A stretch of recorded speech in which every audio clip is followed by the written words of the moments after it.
तुम्हाला सगळं माहिती आहे, अतिशय चांगला जिव्हाळ्याचा प्रश्न जो होता BOT कालचा, सोलापूर शहराच्या विकासाच्या दृष्टिकोनातून खूप महत्त्वाचा विषय होता. त्याला एक काहीतरी निगेटिव्हिटी सोलापूरकरांच्या समोर पसरवायचा प्रयत्न केला होता. अनेक लोकांच्या सांगण्यावरून ही निदर्शने करण्यात आली. काही लोक, आता मी तुम्हाला माहिती आहे की मी नाही बोललो, महानगरपालिकेमध्ये अशी चर्चा होती की काहीतरी घेऊन काहीतरी स्टंटबाजी करायची अशी चर्चा होती.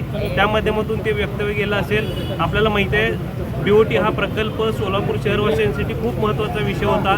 आणि ज्या ठिकाणी जे रिझर्वेशन आहे ते रिझर्वेशन आपण कायम ठेवून महानगरपालिकेची जागा, ह्याच्या आधी देखील खूप जागा आपण या ठिकाणी BOT तत्वावर आपण सक्सेस केलेले आहेत. त्याच धर्तीवर महानगरपालिकेची जी काही जागा आहे BOTवर विकास करून आपण या ठिकाणी महापालिकेचं उत्पन्न वाढवून त्याची मालकी महानगरपालिकेचीच ठेवून या ठिकाणी निर्णय घेणार होतो. एक चांगला प्रकल्प आपण या ठिकाणी करणार होतो. त्याला मुद्दामून काहीतरी एक स्टंटबाजी करून सोलापूरकरांची दिशाभूल करायचा प्रयत्न होता. या शब्दावर ठाम आहेत का की पाकिट घेऊन ते आंदोलन केलं? बघा, मी काय म्हणू लागलो, तो विषय नाही आता, कारण कालचा तो सगळा विषय झालेला आहे. चर्चा अशी होती म्हणून मी सांगितलेलं, त्यात दुसरं कुठलं म्हणजे आता मी परत बोलायचं काही विषय नाही. BOTच्या संदर्भाने काल जे आहे ते सादरीकरण करण्यात आलं होतं, मात्र हे सादरीकरण काही नगरसेवकांना समजलं नाही, कारण ते पूर्णपणे हिंदीमध्ये होतं. त्या अनुषंगाने भविष्यात त्या सगळ्या नगरसेवकांना मराठीमध्ये जे आहे सादरीकरण आहे ते BOTचा जो प्रकल्प आहे, BOTच्या वरचा जो प्रकल्प सादरीकरणाचा जो विषय होता, अनेक नगरसेवकांना सगळ्यांना समजलं.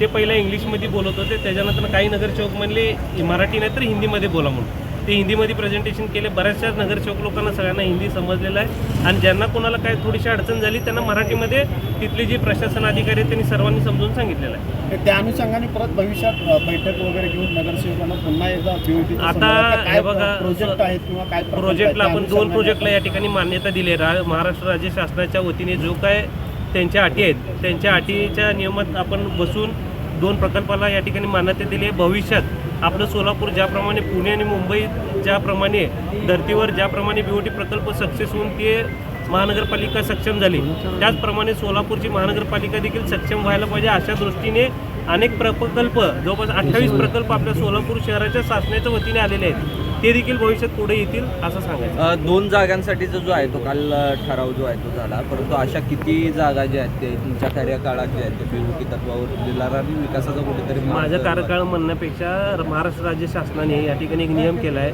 ह्याच्या आधीचे जे BOT प्रकल्प आहेत ते सक्सेस रेशो कमी होता, त्यामुळे राज्य शासनाने एक स्वतः GR काढला आहे. GR काढून एक 22 कंपन्यांना या ठिकाणी महाराष्ट्र राज्यातले जे काही 29 महानगरपालिका आहेत त्या सर्व महानगरपालिकेमध्ये त्यांचं महानगरपालिकेची जी रेडी रेकनरची जमिनीची जी रेट असेल रेडी रेकनर काढणे व तो प्रोजेक्ट BOT प्रोजेक्ट सक्सेस कसं व्हायला पाहिजे, जेणेकरून एखादा आपण BOT प्रकल्प आपण उद्या जर काय टेंडर काढलं त्याचं, एखाद्या कंपनी त्या प्रकल्पासाठी जर इच्छुक झाली तर त्याला किती पैसे त्याला घालावं लागेल, महानगरपालिकेला त्याचं उत्पन्न वन टाईम प्रीमियम किती मिळालं पाहिजे, तसेच आपली महानगरपालिकेची मालकी लॉंग टाईम तसेच कशी अबाधित राहिली पाहिजे व रिझर्वेशन न चेंज होता त्याच ठिकाणी कसं तो विकसित झाला पाहिजे, अशा पद्धतीने एक GR काढला आहे. त्या GRच्या अनुषंगाने अनेक प्रकल्प वेळोवेळी या ठिकाणी विकसित होणार. स्टंटबाजी करणाऱ्यांना आता काय संदेश द्या? मी प्रामाणिकपणे महापौर म्हणून या ठिकाणी सोलापूरकरांची सेवा करत असताना अनेक स्टंटबाज लोक या ठिकाणी स्टंट करून गेले.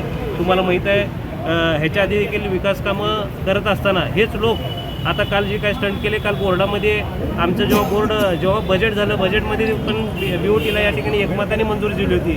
काल देखील त्यांना आम्ही जे काही विरोधक होते त्यांना आम्ही समजून सांगितलं, गटनेते होते त्यांना समजून सांगितलं, त्यांना त्या ठिकाणी प्रकल्प लक्षात आल्यानंतर त्यांनी एकमताने या ठिकाणी मान्यता दिली. पण काही थोडे प्रमाणात जे बाकीचे लोक होते त्यांना प्रकल्पच कळला नाही, ते बाहेर स्टंट करत बसले. ज्यांना प्रकल्प कळला ते काल आम्हाला एकमताने विषय मंजूर करून 20 तारखेला जे आहे आणि त्यासाठी मुख्यमंत्री उपस्थित राहणार आहेत. आता प्रदेशकडनं आम्हाला सांगितलेलं की CM साहेब या ठिकाणी येणार आहेत आणि येणार आहेत. ओके, धन्यवाद.